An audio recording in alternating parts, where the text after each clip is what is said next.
والذین آمنوا اشد حبا للہ۔ اعوذ باللہ من الشیطان الرجیم، بسم اللہ الرحمن الرحیم۔ آمنت باللہ ورسولہ هو الاول والآخر والظاہر والباطن وهو علی کل شیء علیم۔ قال احس عیسی منہم الکفر قال من انصاری الی اللہ قال الحواریون نحن انصار اللہ واشہد بأننا مسلمون۔ صدق اللہ العلی العظیم۔ رب اشرح لی صدری ویسر لی امری واحلل عقدۃ من لسانی یفقہوا قولی۔ معزز ناظرین، بھائیوں بہنوں بزرگوں، السلام علیکم۔ سلسلہ دجالی فتنوں کے حوالے سے جو کہ جیسا کہ میں ویڈیوز بنا رہا ہوں، اور اپنی ویڈیو میں لاسٹ ویڈیو میں نے شہنشاہ نقوی جو ہے اس کو ایکسپوز کیا تھا، اس کی ایک جو کہ وہ قرآن کے حوالے سے قرآن کی آیت کو بدل کر اس نے اپنا ہی مطلب نکالا ہوا تھا کہ جی جس میں اس نے کہا کہ ہم قرآن سے ماتم کا یعنی کہ جو ہے آپ کو میں ثبوت دیتا ہوں۔ اسی طرح آج اسی کی شہنشاہ نقوی کی ایک ویڈیو لے کے آیا ہوں جو کہ علامہ شہنشاہ نقوی صاحب ہیں، جو کہ بڑے معتبر سمجھے جاتے ہیں، اور اس ویڈیو میں پھر انہوں نے قرآن کی آیات کا غلط مطلب بتا کے لوگوں کو یہ ثابت کیا کہ تم جو کہتے ہو یا علی مدد، میں قرآن سے پروف کرتا ہوں۔ اب آپ دیکھیں کہ کتنا بڑا کفر ہے جو کہ وہ قرآن کی آیات کو اپنی مرضی سے بدل کے بتا رہا ہے، یعنی کہ قرآن کا ترجمہ کچھ ہے، اس کو بتایا کچھ جا رہا ہے۔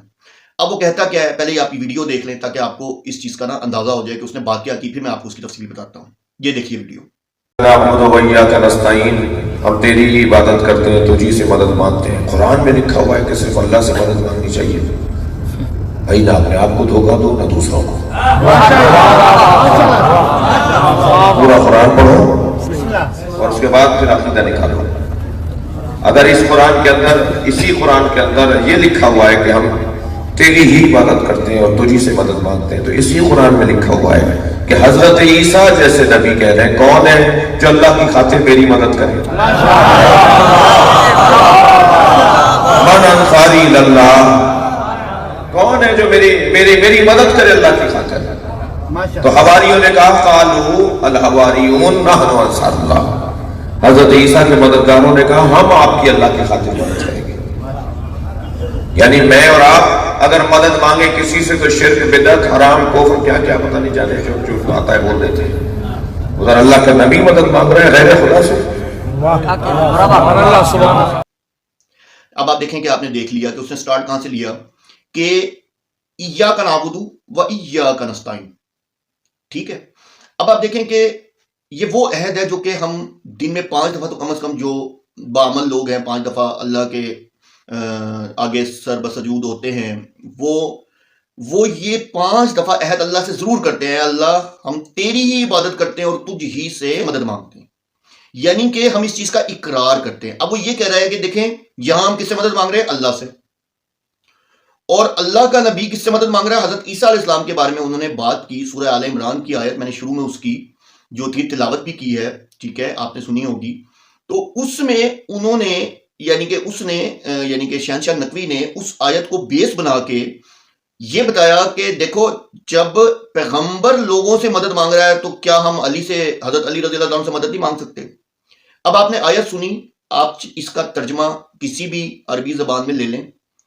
میں کہتا ہوں کہ اگر خالی ترجمہ لے لیں، تفسیر کی تو ضرورت ہی نہیں نا، یہاں سے تفسیر کی یہاں ضرورت ہی نہیں ہے، آپ خالی صرف ترجمہ لے لیں، آپ کو بات سمجھ آ جاتی ہے۔ سمپل سا ترجمہ ہے کہ آپ یہاں سے دیکھیں، یہ جو یہاں سے آیت سٹارٹ ہوتی ہے، یہ سورہ آل انعام کی آیت نمبر جو 52 ہے، 52 نمبر آیت ہے کہ فلما، تو جب احسا بھانپ لیا عیسیٰ علیہ السلام نے جب بھانپ لیا منہم الکفر، ان میں سے جن سب نے انکار کیا، کالا تو کہا، من کون، انصاری اللہ، کون مدد کرے گا؟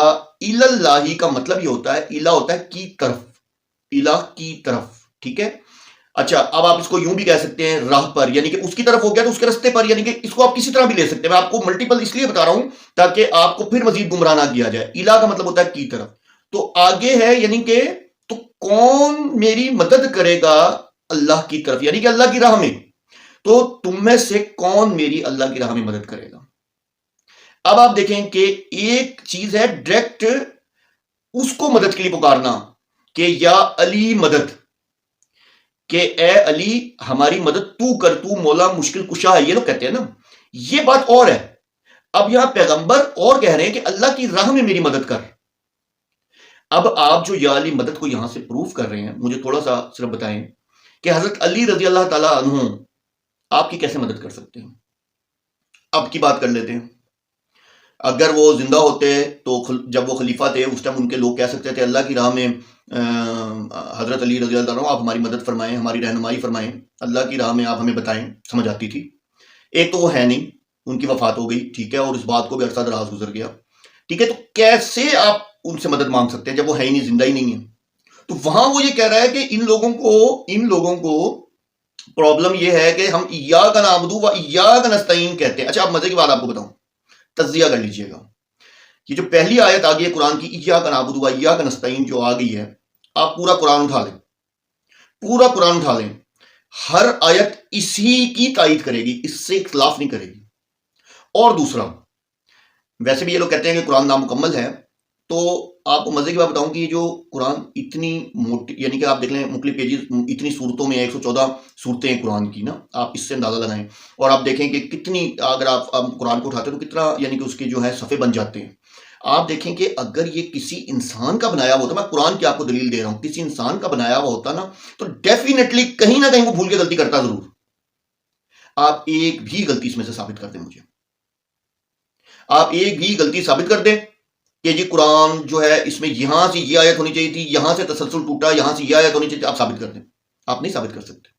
اور یہ جو کہتے ہیں نا حضرت علی کے پاس جو قرآن تھا، تو کیوں نہیں حضرت علی رضی اللہ تعالیٰ عنہ نے اپنا جب ان کا خلافت کا دور آیا اس میں تو ان کے پاس مطلب سب کچھ تھا نا، وہ بتا سکتے تھے لوگوں کو، امت کو بتا سکتے تھے کہ اصل قرآن یہ ہے کہ، اور نعوذ باللہ معاذ اللہ، جیسے وہ حسن اللہ یاری جو دجالی فتنہ ہے وہ یہ کہتا ہے کہ جی عمر رضی اللہ تعالیٰ عنہ، حضرت ابوبکر صدیق انہوں نے قرآن کو مل کے یعنی کہ اس میں تحریف کر دی۔ بھئی ان کو کیا ضرورت تھی خلافت کی پیچھے؟ ابے خلافت تو ان کو مل چکی تھی، آپ بقول اس کے خلافت تو انہوں نے لے لی تھی، اگر جبرن بھی لے لی تھی تو ان کو کیا ضرورت تھی قرآن کی تعریف کرنے کی؟ تو یہ سب ڈرامے بازی ہے، یہ سب جھوٹ ہے۔ تو آپ یہ دیکھیں کہ وہ بندہ کہہ رہا ہے کہ نبی اپنے حواریوں سے، وہ اللہ تعالیٰ کہہ رہے ہیں بھانپ لیا، یعنی کہ انہوں نے چیک کرنے کے لیے کیا کہ کون اللہ کی راہ میں، یعنی کہ میں اللہ کی راہ میں جو دین اسلام کو پھیلانے کے لیے آیا ہوں، اللہ کا دین تو اسلام ہی رہا ہے شروع سے، بھلے وہ حضرت عیسیٰ علیہ السلام ہو، بھلے وہ حضرت آدم علیہ السلام ہو، تو اس کو پھیلانے کے لیے آیا ہوں، اللہ نے مجھے جس کے لیے بھیجا ہے، ٹھیک ہے، تو کیا ہے کہ یہ کیا میری مدد کرتے ہیں اللہ کی راہ میں؟ تو اس کا مطلب یہ تو نہیں ہو گیا جی انہوں نے اللہ کے سوا کسی کی مدد مانگ لی، ٹھیک ہے نا۔ اب آپ اس کا اگر آیت کو پوری پڑھیں گے تو پھر آگے حواری کیا جواب دیتے ہیں؟ حواری جواب دیتے ہیں کہ ہم ضرور آپ کی مدد کریں گے، ہم ضرور، میں نے پوری آیت پڑھی ہے، ہم ضرور، قال الحواریون، اور کہا حواریوں نے، نحنو، ہم ضرور مدد کریں گے، اللہ کے لیے آپ کی مدد ضرور کریں گے، ٹھیک ہے، اور ہم اللہ پہ ایمان لائے، اور آپ گواہ رہیے گا کہ ہم اللہ کے فرما بردار رہے ہیں، ٹھیک ہے نا۔ تو اب آپ اس سے اندازہ کریں کہ اس کا یا علی مدد سے تعلق کیا ہے، اس میں کون سی ایسی چیز ہے؟ تو یہ کیوں امت کو گمراہ کر رہے ہو بھائی تم لوگ؟ یار کتنے بڑے جھوٹے ہو، کتنے بڑے دجال ہو تم لوگوں کو شرم نہیں آتی؟ میں تو ایک حسن اللہ یاری کو رو رہا تھا، میں نے آپ کو کہا نا کہ آبائی کا آبائی بگڑا ہوا ہے، یہ سارے ہی چٹے بٹا یہ ایک ہی ہے، یہ سارے چٹے بٹے کے ایک ہی ہیں، یہ سارا ڈرامے بازی پٹولا جو ہے نا وہ یہودیت کی پیداوار، سبائیت کی پیداوار، انہوں نے قرآن کی آیتوں کو بدلنا ہے۔ پچھلی دفعہ وہ ماتم ثابت کر رہا تھا، کوئی ذکر نہیں تھا، وہی میں نے آپ کو پروف دیا۔ اب آیت کے اوپر لے کے جا رہا ہوں کہ حضرت عیسیٰ علیہ السلام نے کہا کہ اللہ کی طرف میری مدد کرو، یعنی کہ اللہ کی راہ میں میری مدد کرو۔ حضرت عیسیٰ علیہ السلام جو ہے وہ یہ کہہ رہے ہیں، ٹھیک ہے، یعنی کہ اللہ کے دین کو پھیلانے میں میری مدد کرو، ٹھیک ہے۔ تو کیا حضرت علی رضی اللہ عنہ کو جا کے اگر وہ حضرت علی حیات ہوتے تو فور ایگزامپل میں جا کے ان سے یہ کہوں کہ امیر المومنین آپ جو ہے اللہ کی راہ میں میری اصلاح فرمائیے، میری مدد کیجیے یا میری رہنمائی فرمائیے، تو ٹھیک ہے، کوئی بات نہیں ہے۔ لیکن اب کیا حضرت علی زندہ ہے جب آپ یا علی مدد پکارتے ہیں؟ اس کا مطلب تو آپ کے ذہن میں یہ ہے کہ وہ زندہ ہیں، اس کی ریزن ہے کہ آپ لوگوں نے تو یہ تو خیر یہ تو قرآن کی آیت بدل رہا ہے، اس سے بڑے بڑے کفریہ بیان تو حسن اللہ یاری بول چکا ہوا ہے، ٹھیک ہے نا۔ تو بہرحال خیر اب اس ٹائم ہمارا ٹاپک نہیں ہے، لیکن آپ کو یہ سمجھانا تھا کہ ان دجالی فتنوں سے بچیں، ٹھیک ہے۔ قرآن میں ذرا برابر چینج نہیں ہے، قرآن اللہ کی کتاب ہے، اِنَّا نَحْنُ نَزَّلْنَا الذِّکْرَ اِنَّ اللَّهَ لَحَافِظٌ، بے شک ہم ہی نے اس قرآن کو اتارا، اس ذکر کو، میں نے پچھلے بار بتایا تھا ذکر یاد دہانی کو بولتے ہیں، ٹھیک ہے۔ یاد دہانی سے ویسے تو یہاں قرآن کے حوالے سے بات ہو رہی ہے، یاد دہانی آپ لوگوں کو سمجھانے کے لیے کہ یاد دہانی کون سی، جو کہ سورہ اعراف میں آیا ٹھیک ہے، آپ کو اتنی اتنی آیات بتا دی جاتی ہے اور اس کے بعد حسن اللہ جاری کرتا ہے یہ پیغمبر کے بارے میں بات ہو رہی ہے. تو آپ دیکھیں کہ اللہ معاف کرے کہ ان کا کفر کی انتہا دیکھیں کہ آیتوں کو کس طرح چینج کرتے ہیں. اور پھر ذکر وَلَقَدْ يَسَّرْنَا الْقُرْآنَ لِلذِّكْرِ، اور یقیناً ہم نے آسان کر دیا ذکر کو. وہاں کون سے ذکر کی بات ہو رہی ہے بھائی جو آسان کر دیا گیا؟ وہاں بھی کہتے ہیں پیغمبر کا آسان کر دیا ہم نے، نعوذ باللہ معاذ اللہ. بھائی وہ اسی ذکر کی بات ہو رہی ہے. فَهَلْ مِن مُدَّكِرٍ، کوئی ہے نصیحت پکڑنے والا؟ تو خدا کے لیے ان دجالی فتنوں کا پیچھا چھوڑیں، ان کی باتوں کو دیکھیں، ایک دفعہ چیک تو کر لیں کم از کم.